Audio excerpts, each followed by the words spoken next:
And if you like the trailing points, maybe that finger hole back there might be good. You see that?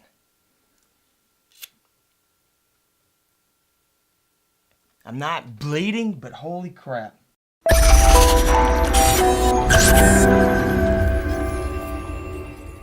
What's going on, everybody? Product Probes back at you with another knife review, and today we're looking at the Jabe's Cutlery trailing point knife. It's got the little finger hole back here on the back. Kind of unique type knife, but let's dive into it and let's see what this thing's got. All right, so right off the bat, let me go ahead and show you this. Well, let me show you one thing first. This right here is not guarded, and it's super sharp. You know, right out of the box, for a cheaper knife, Jabe's Cutlery has really good blades, but my finger keeps getting caught right in there. Not caught to where it's cut, but I could see how that would be a problem. Look at that. Look at that. I got skin falling off my finger on it. But, so just be careful with that side right there. You do have just a single thumb stud right here. Now, I do like these handles, the way they feel initially. But if you're using this long term, that smooth coating right there will start to like rub off, and it will become, well, I guess you could rub the whole camo off and it would just be that plastic handle underneath. Yeah. So it is coated. I mean, of course, y'all know what I mean. If we got like a bobby pin or a little tack or something, we could scrape this stuff off. However, with that single thumb stud, see that? Super smooth opening knife. I do like that since it is a manual opening, and it looks pretty cool. I wish I could get the whole thing in the close-up camera for you, but right here you have a black oxidized trailing point blade right here. So your trailing points almost would be like a half pipe. So if you could see them kind of like that, they'll make that large dip down in the middle of the spine and come right back up with the tip. It's going to give you a lot sharper tip, but a large belly on it right there. Now your bevel, it seems like you could really sharpen this sucker up a little bit more. Simple liner lock right there. Be careful that you don't have your finger in that hole when you close it, because it will cut it. Man, yeah, I liked it. I like the look of it, because right here I can fit my pinky into that hole right there. No jimpings or anything right there, but you do have a good bit of a thumb ramp right there on it. I kind of like it. I don't know. Yeah, it will. So you could use it like the karambit knife if you wanted to in a defensive stance, but you're in a defensive stance with a trailing point blade, so I don't know. But it is neat. The grip on it is fun right there. But for a cheap knife like this, you could definitely have some fun with it. Not a whole lot going on with it, but what I want to do, I do like that manual opener, is go see how sharp this trailing point knife really is. Alright, let's get the sharpness on this knife real quick. So, with the straight down cut right here, actually not bad. You did have a few rips in there, but let's try that again at an angle. It actually catches fine, it slides fine, but if you look at the rips, it's really not giving you a super clean cut. Let's test this point out real quick. It should be, well, there's actually more push than I would like for a trailing point knife, but you get in there, and the blade is not terrible. Throw it on a stone once or twice, you might have yourself a really good blade. The tip could have been a little bit sharper. And I was thinking maybe I might have damaged it, but I hadn't really played with this one much.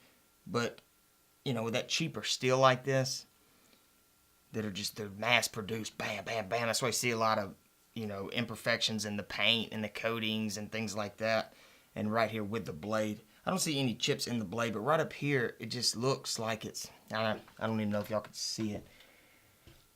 But it almost looks like it was chipped off. But if you really look close, it's really not. Or it looks thicker almost up there at the top. But again, guys, single hand close right there. Your single hand deployment is smooth. I like that. And you got your little spot right there with your pinky.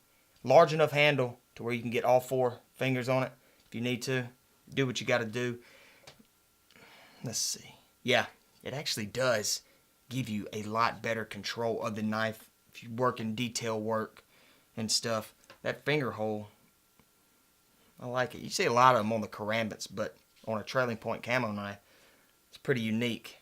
Maybe over time that would rub depending on what kind of work you're doing with it. Liner lock kind of would scare me some. It's not a frame lock or anything, but for a cheap knife, it's not bad. It's really not. Right here, you don't have a pocket clip. Again, we could scratch that coating off, but let's at least go see what this thing looks like in the pocket. Alright, let's check this thing out in the pocket. Now, no pocket clip, but let's at least slide this thing in here.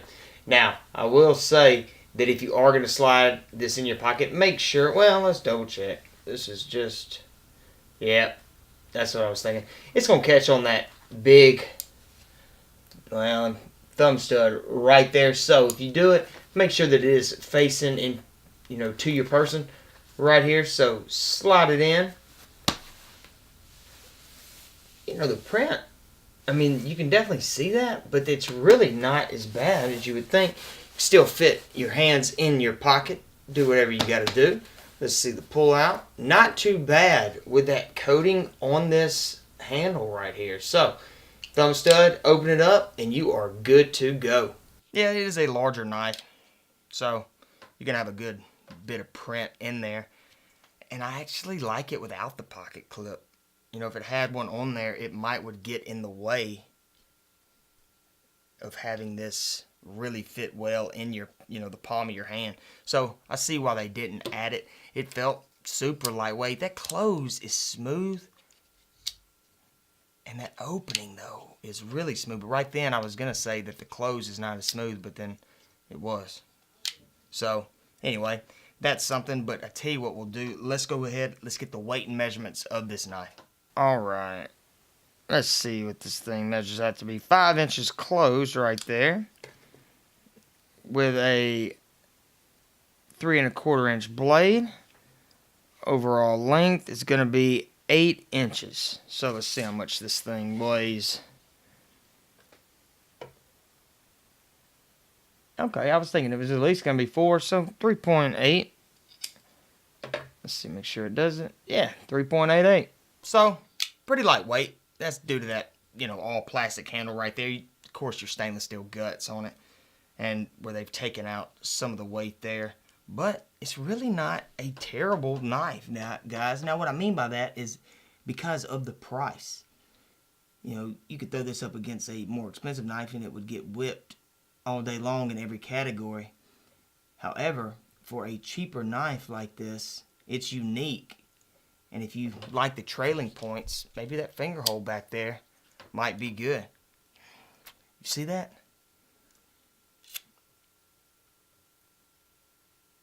I'm not bleeding, but holy crap.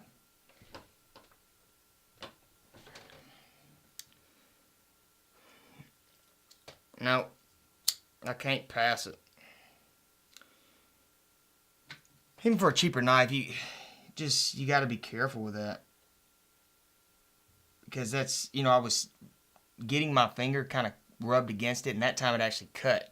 Didn't cut enough to actually do any real damage. Of course, I'm not bleeding, but, I could pull that piece of skin off. So, guys, it's a no-go for me on this knife. I think it's cool. I think it's a unique knife, but it's going to be a safety hazard if you're sitting here closing it and playing with it. This is one of those you throw in a drawer and kind of leave it. Yeah. If y'all want to go check it out, I'll leave a link in the description, but just be careful if you do because of that. Other than that, it's kind of a neat knife. Price isn't much if y'all want to go check it out. But hope the review helped, guys, if you're thinking about getting it. And, guys, go check out the Lotto. It grows every single week. We do the Product Probe show every Thursday at 5:30. So, guys, I will see y'all there. And if I don't see y'all there, look at that. I will see y'all in the next one.